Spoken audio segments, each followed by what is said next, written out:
Let's talk about that story now more with Rafiullah Qureshi. He's in Damascus. He's from the International Committee of the Red Cross in Syria. Just for our viewers at home who don't know much about this area that the ceasefire is taking place in, just give us a little bit of background about how the people have been living there over the past couple of years. The area, which is a part of the home city, has been under the armed opposition for almost 2 years and was besieged. And during that time, it was very difficult for people, the remaining people inside Waer, to gain any kind of humanitarian assistance or relief. Such is the case with many difficult to reach and besieged areas in different parts of the country, where the civilian population has to survive with whatever little that can get to or whatever little they have inside. So in the next couple of days, the ceasefire will take effect. How will people's lives in that area be changed? First and foremost, there will be free flow of people going inside and outside those areas. It will also mean that humanitarian organizations such as the Syrian Arab Red Crescent, as well as the International Committee of the Red Cross, and many others can access those areas to bring much needed relief assistance in terms of food, in terms of water, in terms of medicine and other items.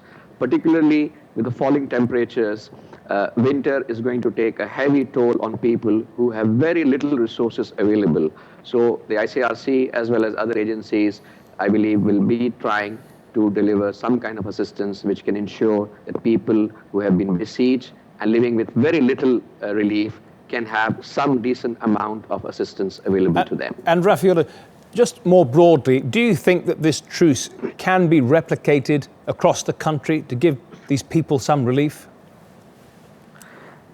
I think truces like such would be extremely crucial for many thousands of Syrians who are living in besieged or hard to reach areas. If it can be if it can be done in Waer, we hope that it can be applied or it can be negotiated for many other areas, because eventually it is going to help people, mainly the civilians, who are living in those areas and who need all kind of assistance and relief to live. And you're from the International Committee of the Red Cross. Is there enough money and aid going into Syria if these ceasefires do take off and people are accessible? Do you actually have the resources to help them?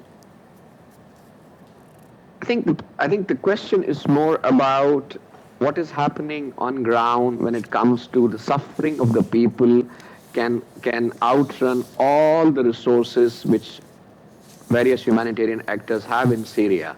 I mean, just imagine the magnitude. We have about 8 million people displaced inside Syria. We have 4 million Syrians who have become refugees in the region or even have gone abroad. We have currently about 10 million people, including residents and host communities, who need relief assistance in one way or the other. Plus you add up to the destruction that has taken place in 5 years, then you add up that all the services necessary for human survival, such as water facilities, such as healthcare, all has been impacted. So much more needs to be done, which means much more funding needs to be provided to all humanitarian actors so that they can make people's life bearable. Okay, Rafiullah Qureshi in Damascus, thank you.